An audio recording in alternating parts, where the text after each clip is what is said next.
talk about, let's go back to some of these towns you have visited. What are some of the towns that you've visited that maybe you didn't really hear of or haven't heard much about, super small towns that really surprised you? It doesn't have to be specific to Ohio, anywhere that you've been. And then I want to hear some of your dream places that you'd like to get to. That's a good question, because these are things I got to think about as a business person. Yes, it's a business conversation now. Yeah. So, well, first off, places I would love to get to, like that are just here, like anywhere on the shore, like Puddin Bay, like obviously a place, like Kelly's Island, I'm gonna get to at some point. But I'd love to take this thing. I mean, I've been able to do like 5 or 6 towns so far outside of Ohio, which is awesome. That's amazing. And I love to make it like kind of a national thing, to where and the goal is to, like, I would love to produce it, or like to present it to like a travel channel or like a Discovery or something, and be like the Guy Fieri of, you know, like towns, instead of diners, drive-ins, and dives, is, you know, towns, cities, and whatever. I don't know. Yeah. But so something like that. But some cool places that I've been to, like, that I never really heard of before. Like, so I was in Ashland, Ohio yesterday. I was in Ashland, Kentucky a few weeks ago, and that's on the other side of the Ohio River, and that's a really cool town. Billy Ray Cyrus is from there. Oh, really? Achy Breaky Heart was filmed there. Yeah. There's so many things you learn in these trips, and you're like, what the hell? You have no idea. I was just in Venice, Florida a couple weeks ago, and that was a super cool town. Oh, yeah. It also helps that it's, like, you know, amazing and right on the water, right on the Gulf, and, you know, just a beautiful place. But I'm going to, you know, I'm making a trip out to West Virginia in a couple weeks and doing some stuff there. I'm going to be in North Dakota in like a month. Yeah, but that's not really with the city. It's like, there's like a media company out there. I don't know if you've ever heard of You Betcha. They make like Midwest kind of type vibe. I 100%, you've definitely seen. I've definitely seen something. I feel so bad, but he even says this himself. He says everybody thinks he looks like a heavyset Baker Mayfield, but he makes content and he looks exactly like Baker Mayfield, but he's like, you know, he's got like, you know, a dad bod. And this is him saying this, not me. Yeah. But I'm going out there to make some content with them. So amazing. I don't know. We're doing it. My point with all this rambling, I guess, is that I love to. There's so many gems in Ohio that I'm going to get to. That are like, just I never would have gone to in a million years, and they're going to be so cool. But then my job, I think, is to try and expand this out outside of Ohio as well. I'd love to kind of make this my home base, do a lot of them here, but then, you know, here and then do some and travel more so as well. Amazing. Well, I would like to propose to you, starting June 23rd, I'm going to be back in the great state of Ohio. You want to make it down to Lexington or Mansfield, because Mansfield has Shawshank. You got to do Mansfield. I mean, that's like, I know. I'm trying. They haven't responded. When I tell people that, they're like, oh, fuck. Like, they actually start listening to me now. I'm like, oh, this small town in Ohio. Yeah, Shawshank. They're like, sweet, excuse me? And I'm like, yeah. I was with my friend who has the girlfriend who knows Liv Coward. Him and my roommate are both from Wisconsin, and we were watching this Smithsonian channel. They have a series called like Discovering Blank, and it'll be like tech. They have all the states, they have different places. They had an Ohio one, and the last 10 minutes was Mansfield and, like, you know, the Malabar Inn and the Tree and Shawshank and all that stuff, because there's great history outside of Shawshank at Malabar Farm too. So that would be a place that you could go. But they were talking about that. My guy was like, no shit. I'm like, yeah, it's about 12 minutes from my house. He's like, what? Like, yeah, it was you know, people get impressed, you know. And if you want to use this line, I give you full permission. If you want to say that when there's a gust of wind in Mansfield, sometimes you can still hear Morgan Freeman's voice. So if you want to use that, it's a pretty good one. It always connects. Yes. I've been using it for like 4 years now.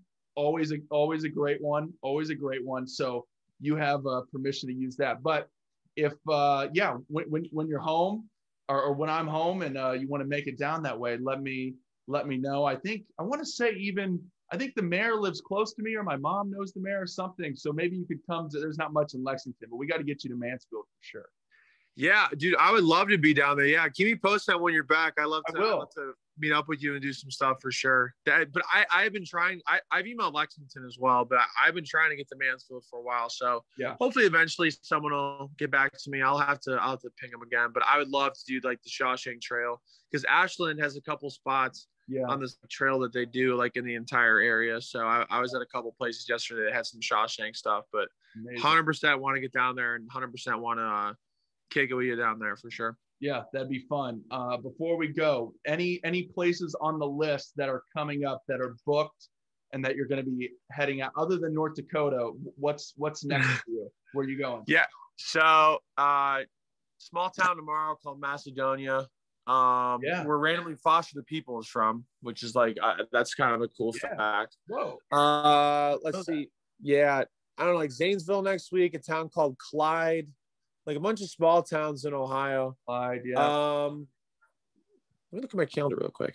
Because I've had so many things. I do go to West Virginia in a couple weeks. Yep. I go to Tip City, which is by Dayton.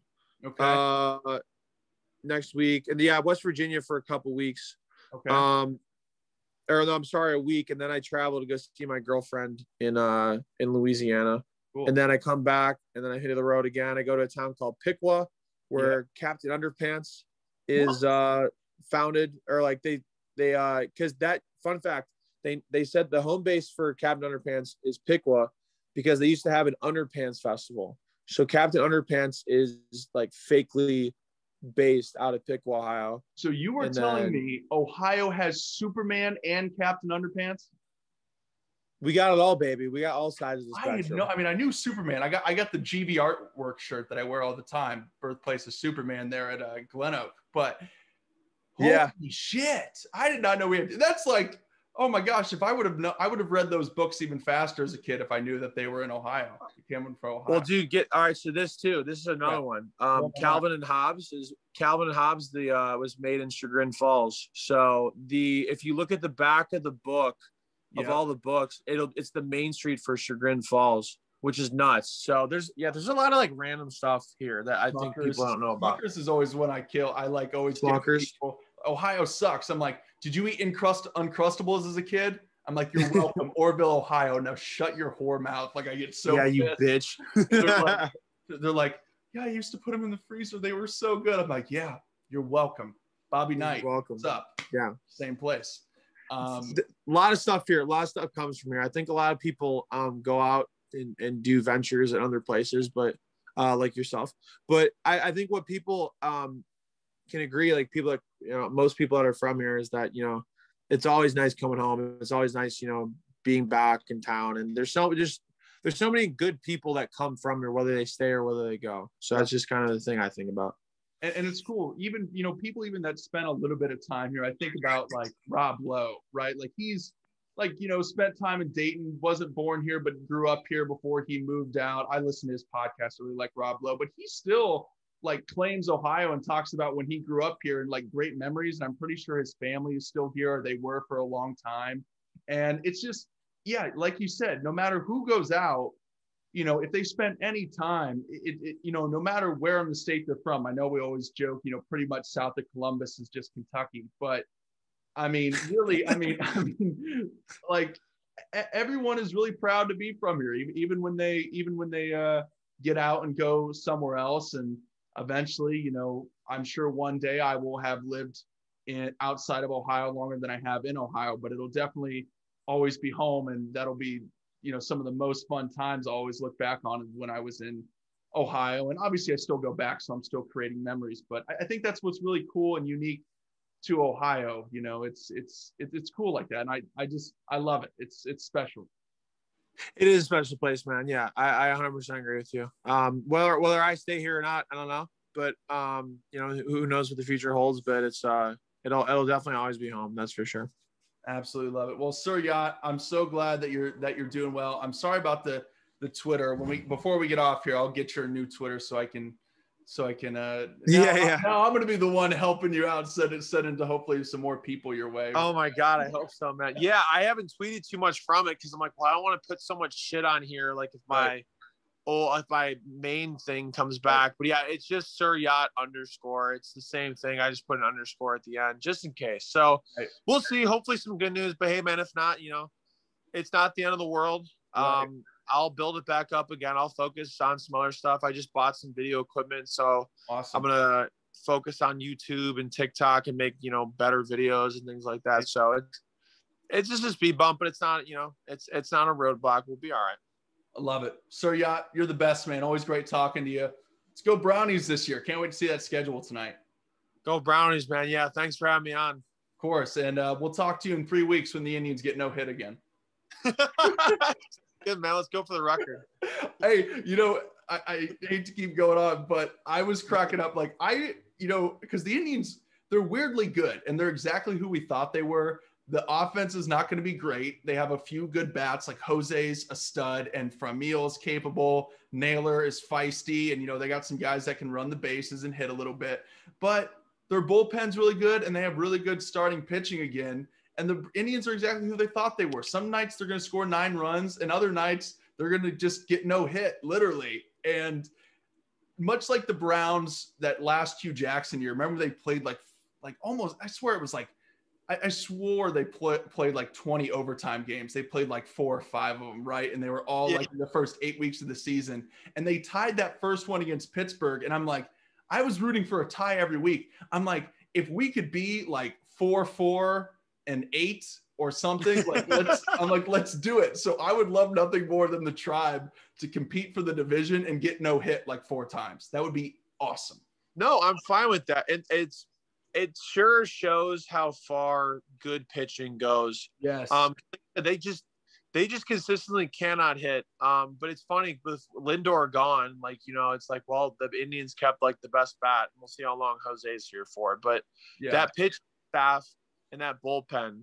I mean, Shane Bieber is historically good. He's not just good. And I don't understand how the Indians are so good at like scouting and bringing up good pitching and things like that. They're not good at keeping them, but they're good at bringing them up. Hey, it helps that they're in the NFC East of the MLB. Oh yeah, I was like, whoa, what are you? I'm like, I thought you. Are you on crack? Whoa. Yeah, they're in the NFC East right now. No, it helps that they're in the NFC East of the MLB. But still, I mean, you win a division, I don't care. You get in. They really are going to be the NFC East once we're the baseball team. Dude, you're not wrong. I understand why they have to change it, but it better not be an awful name. I know. No. That's for another discussion. But yeah, and the Indians pitching, it's so impressive. I know he's a little problematic to talk about, but Mickey Callaway, I'm pretty sure he was like the Clippers or Arrows or Rubber Ducks manager when all those guys were in the minors, and then obviously he comes up and he's the pitching coach, and he leaves, but the starting pitching, the pitching has never skipped a beat. It's been really, really good pretty much since Tito took over in 2013. The pitching has been, I mean, really good. And the fact, you think about all the guys that they subtracted off the roster in the last few years between Kluber, Bauer, and Clevenger, and those are just starters, and you still got Savale, who's 5-0, Bieber, who hasn't been as dominant as last year, which is so crazy to say because he's still so good, and he's 4-2. He hasn't gotten the best run support, but it's exciting and makes me think that they can compete despite probably going to get no hit a handful of times. Probably, man. But like you said, let's go for the record. But the thing is, like, they've had some like Hall of Fame studs that have come from like the scouting from the farm team. Like we had that trade that brought in Cliff Lee. I think it was from the Blue Jays. I'm not quite sure, but they saw some stuff in him. We obviously had CC Sabathia, even like guys like Justin Masterson. I mean, I'm forgetting about Bauer, Kluber, like Bieber now. Like there's so many guys that have come in and pitched, and Carrasco, like so many good pitchers. Consistently. Like I think hitting has always been kind of a problem. I swear to God, every time the Indians get 3 people on base and 0 runs, I'm like, this is ridiculous. But hey, pitching wins you games, man. They really do. And I think if we had one more pitcher available, someone didn't play with a drone in 2016, I think we'd be having the World Series trophy in our Progressive Field. He wasn't the problem because that game after they went up 3-1, Bauer pitched and he pitched well. It wasn't the finger.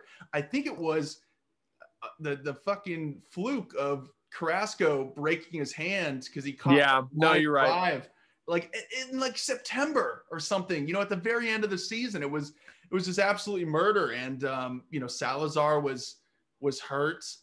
He was pitching really well and ended up getting hurt. He was another guy that you saw a little bit of a glimpse, and it was like, man, this, especially when he started. Now he had like one good inning where he struck a couple guys out and he was throwing like 112 miles an hour. That wild card game that he started against the Rays back in the day. Yeah. They lost, but it was like, man, it just sucked that he never turned out because he was such a live arm and it was effortless. Unbelievable. I know.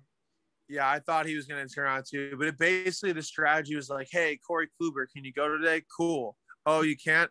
Well, we'll just have somebody pitch, and then hopefully Andrew Miller comes in the 6th, pitches 2 innings, throws absolutely like 6 or 7 strikeouts in 2 innings, even though that's impossible. And just let's just figure this thing out. Andrew Miller is the only pitcher that I saw put guys on skates like they were trying to guard Kyrie Irving.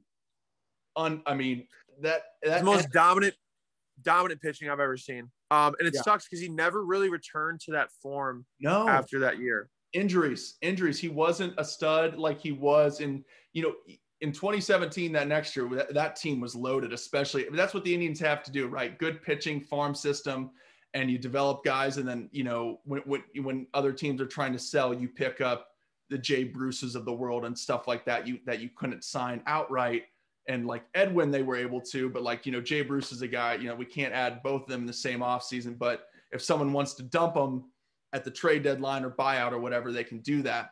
But yeah, in 2017, you couldn't be like, Andrew, we need like 3 2/3 and just go and strike everybody out.